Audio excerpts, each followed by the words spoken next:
नीचे ना ये ग्लेशियर का पानी है जो ऊपर बर्फ़ का पिघल के आ रहा है, शदीद ठंडा, उसमें हाथ डालना ही मुश्किल है। तो जो वो जगह है ना वहाँ से गर्म पानी निकला है जिसको हॉट स्प्रिंग्स बोलते हैं।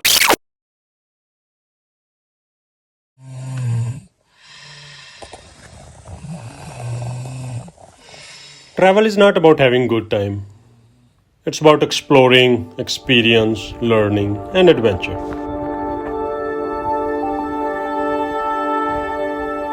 कल हम आइसलैंड पहुंचे थे तो सीधे हम उस जगह पे गए जहाँ से ज़मीन दोबारा फटी थी, जहाँ से लावा निकल रहा था, और इस सब में हम अपना होटल बुक करना भूल गए। और फिर रात को हमें कोई होटल नहीं मिला, जिसकी वजह से रात में गाड़ी में गुजारनी पड़ी। But it wasn't bad. शाम को वाल करने की वजह से आसमान पे जो लाइट पड़ रही थी और सुबह का ये view, it was amazing. But we are literally in the middle of nowhere. We are in Iceland. ठंड बहुत है यहाँ पे, कपड़ों का, हमारा गर्म कपड़ों का इंतजाम नहीं है। बस हम सारी रात गाड़ी में सो रहे हैं क्योंकि जहाँ हम कल हाइक के लिए आए हुए थे, सामने वाले वॉल्केनो जहाँ हमने कल हाइक की थी, उसके बाद तकरीबन 12 साढ़े 12 हो गए थे और हमें होटल ही मिल रहा था। एक होटल मिल रहा था जो तकरीबन 1200 यूरो में था, और हमने रात को 12 बजे सोना था। अभी 6 बजे हैं, अभी हम अपनी अगली डेस्टिनेशन की तरफ निकल रहे हैं। 6 घंटे के लिए 1200 यूरो पे करना हमने मुनासिब नहीं समझा, तो हम गाड़ी में सो गए। तो आज का प्लान है, इट्स वेरी इंटरेस्टिंग। मैं आपको थोड़ी देर में बताता हूँ।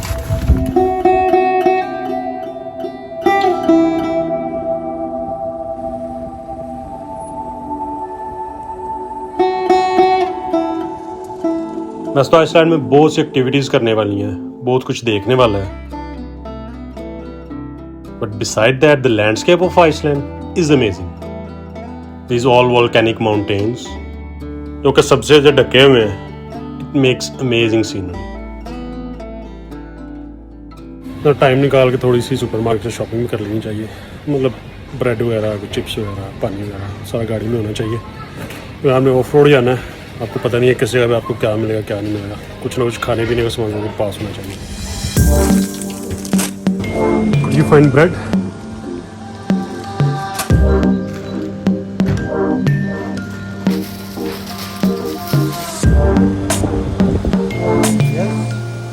ਮੈਨੂੰ ਵੀ ਨਾਲ ਲੈ ਜਾਓ ਭਾਂ।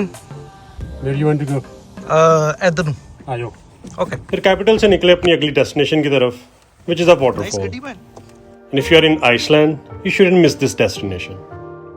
मतलब ये वो बात है जो मैंने इंटरनेट पे पढ़ी है।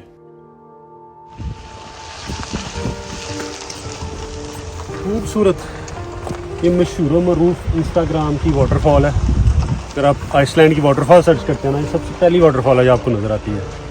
ख़ास में सिर्फ ये है कि वाटरफॉल की पिछली साइड से गुजर सकते हैं, तस्वीरें अच्छी आती है।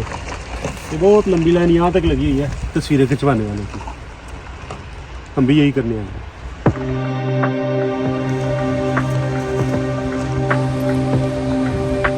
We'll get wet for sure. I know. And you have the other jacket.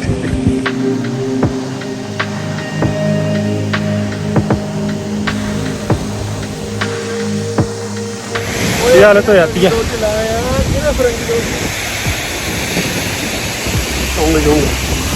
यही एडवेंचर था इसका मेन, अपने पूरे गीले होना है।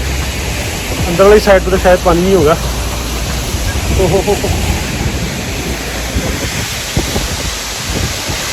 तो मेरे पास तो ये भी था, मैं तो भूल गया था।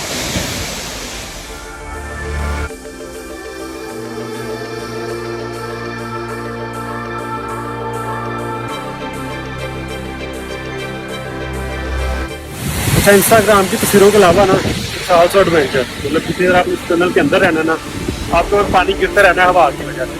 It's lot of fun.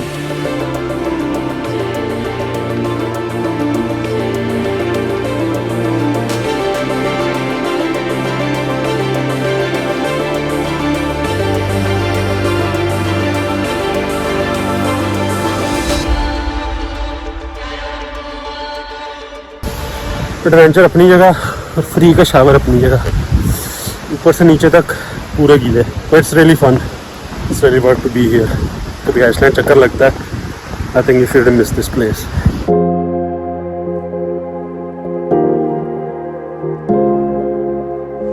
Sure है यही रास्ता है? ये भी रास्ता एक आगे भी है, चलने पहले इधर देख लेते हैं। I guess we have to go to this side. बंद है ये, मुश्किल है, मुश्किल है।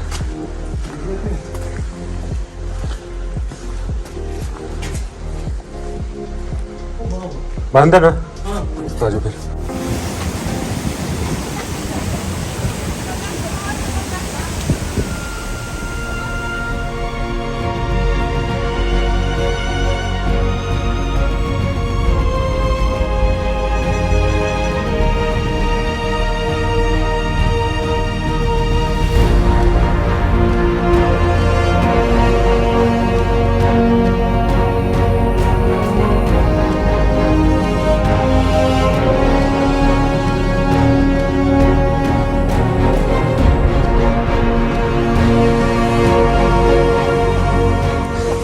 अच्छी थी, अच्छी थी, बहुत अच्छी थी, बहुत दूसरी वाली से तो यही बेहतर थी, मुझे लग रहा है। सीरियसली। अच्छा, ये वाली थी ना वाटरफॉल, ये हमने देखी थी ड्रोन से।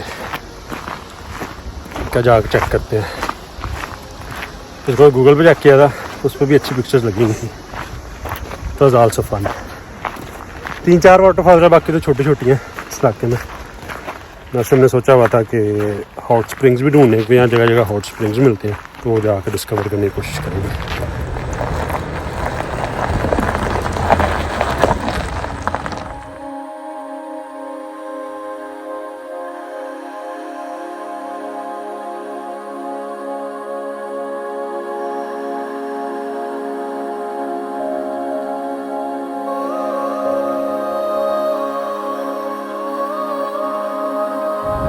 अभी तक पहाड़ों पे बर्फ पड़ी हुई है, जगह जगह इसकी वजह से आबशारें बनी हुई है, हर 1-2 किलोमीटर बाद आपको कोई ना कोई आबशार नजर आ जाती है। अमेजिंग चीज। सर्दियों में बड़ी बर्फ पड़ती है यहाँ पे, बल्कि सर्दियों में मेरे ख्याल सारा आइसलैंड बंद होता है, सिर्फ वही लोग यहाँ पे आते हैं जिन्हें नॉर्दर्न लाइट्स देखनी होती है, उसके अलावा यहाँ कोई काम नहीं करने के लिए सर्दियों में। रोड भी अक्सर यहाँ पे बंद ही होती है। मेरे ख्याल से इस वजह से ये इतना महंगा भी है कि जो पैसे इन्होंने कमाने हैं, मेन तो इनका वैसे भी इकॉनमी टूरिज्म पे चलती है, उन्हें यही 4-5-6 महीने इन्हीं में पैसे कमाने होते हैं। सर्दी में तो फिर इनका मेरा ख्याल जो इनकम सोर्स है वो तकरीबन ना होने के बराबर ही है। अभी शुरू हो गया जी ऑफ रोड।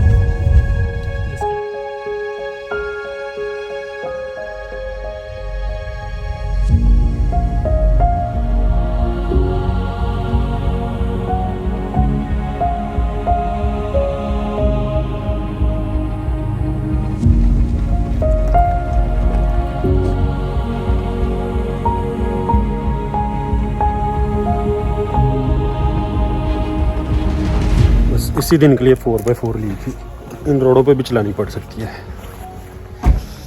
इन पहाड़ों के बीच में कहीं पे वो हॉट स्प्रिंग्स जहाँ से गर्म पानी आ रहा है। दुनिया ऑलरेडी बहुत पहुंची है यहाँ पे, अगर तो वो हुए भी उम्मीद करते हैं कि हमें जगह मिल जाएगी यहाँ थोड़ी स्विमिंग करने के लिए। जो पहाड़ है यहाँ पे अमेजिंग यार, सो यूनिक। अगर आप हवाई सर्च करें ना इंटरनेट पे या सोशल मीडिया पे देखें, वहाँ पे इस तरह के पहाड़ आपको नज़र आते हैं, क्योंकि हवाई का और आइसलैंड का जो कॉन्सेप्ट है वो सेम है। ये दोनों आइलैंड हैं छोटे छोटे, जो कि वोल्केनो के फटने की वजह से बने हुए हैं। They have some kind of similarities. बहरहाल जाके चेक करते हैं।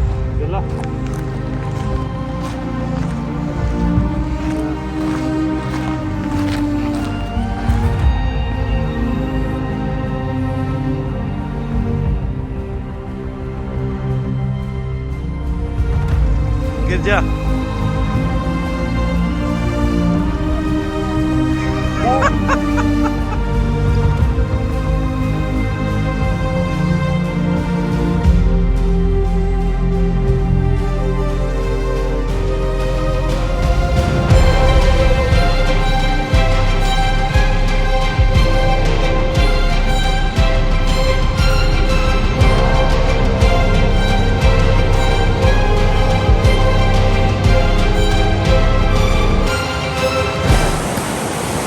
ठंडा या गर्म है?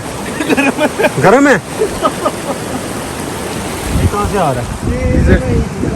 किधर हीटर से आ रहा है। नहीं भाई ये देखो नेचुरल है, रस्ट हुआ हुआ सारा जमीन से ही आ रहा है जानी गर्म। से आ रहा है ये देखो। ये मुझे लगता है इसमें थोड़ा स्टोर करते हैं और जो ओवरफ्लो है ना, हाँ एग्जैक्टली ओवरफ्लो इधर आ रहा है और इसको फिर यूज़ करते हैं। आइसलैंड में ना एक तो पानी काफ़ी ज़्यादा है और जो एनर्जी है ना वो यहाँ काफ़ी सस्ती है। तो जितने भी यहाँ पे हीटिंग सिस्टम है ना, मोस्ट ऑफ दैम उनमें से जो हॉट स्प्रिंग्स का गर्म पानी ज़मीन से निकलता है ना, उस पानी को यूज़ करते हैं अपने घरों के हीटिंग सिस्टम के लिए, यहाँ से पानी गर्म करने के लिए।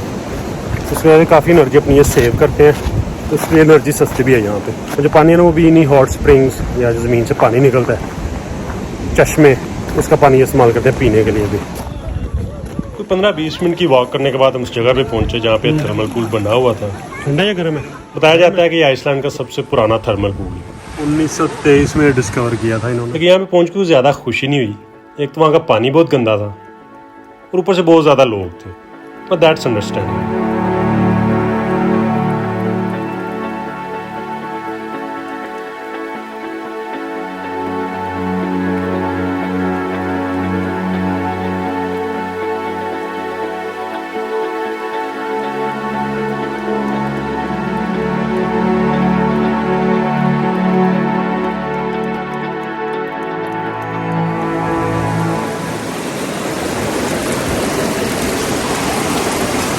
ये हॉट स्प्रिंग का वाटर है, पानी है जो कि बहुत ज़्यादा गर्म तो नहीं है लेकिन गर्म है। उसके नीचे शावर लेने को दिल कर रहा है। I think we will. चले भाई चेंज करो। क्या ले शावर। वो गंदे स्विमिंग पूल से तो अच्छा है।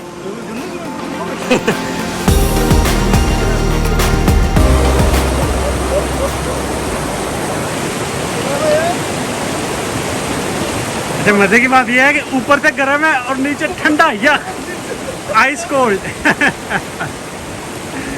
Oh wow.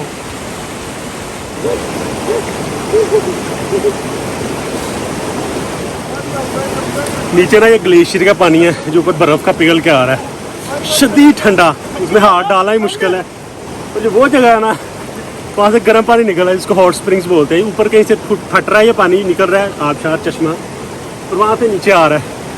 ये सही गर्म पानी है, इसमें सही मज़ा आ रहा है। लेकिन अगर नीचे अगर पाँव लग जाए ना पानी में, जितना हिस्सा ठंडे पानी के अंदर जाता है ना वहाँ तो खून आना बंद हो जाता है, चिट्टा सफेद। और ऊपर से आ रहा है गर्म पानी।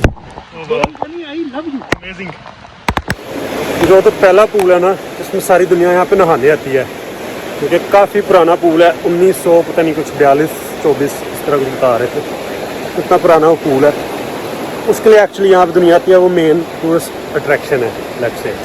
तो इसका पानी इतना गंदा है, नहाने के काबिल तो नहीं है, लेकिन लोग फिर भी नहा रहे हैं क्योंकि they have to check their bucket list. लेकिन उसी पूल से थोड़ा सा आगे आ जाए ना, नेचर की तरफ चलते रहे।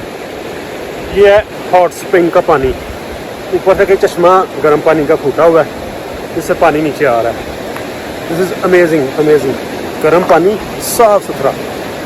और जो नीचे पानी चल रहा है वो ऑफ कोर्स बहुत ठंडा है, लेकिन यह है कि उस पानी में नहाने का मज़ा आ गया। वो गंदे पानी को स्किप करके थोड़ा सा आगे आया जा सकता है, यहाँ पे नहाया जा सकता है। तो बेटर ऑप्शन। अभी वापस होटल की तरफ, होटल में जाकर चेक इन करते हैं। उसके बाद देखते हैं कि शाम को हमने कहीं पे निकलना है या नहीं, लेकिन फ़िलहाल सबसे पहले होटल जाके चेक इन करके खाना खाना।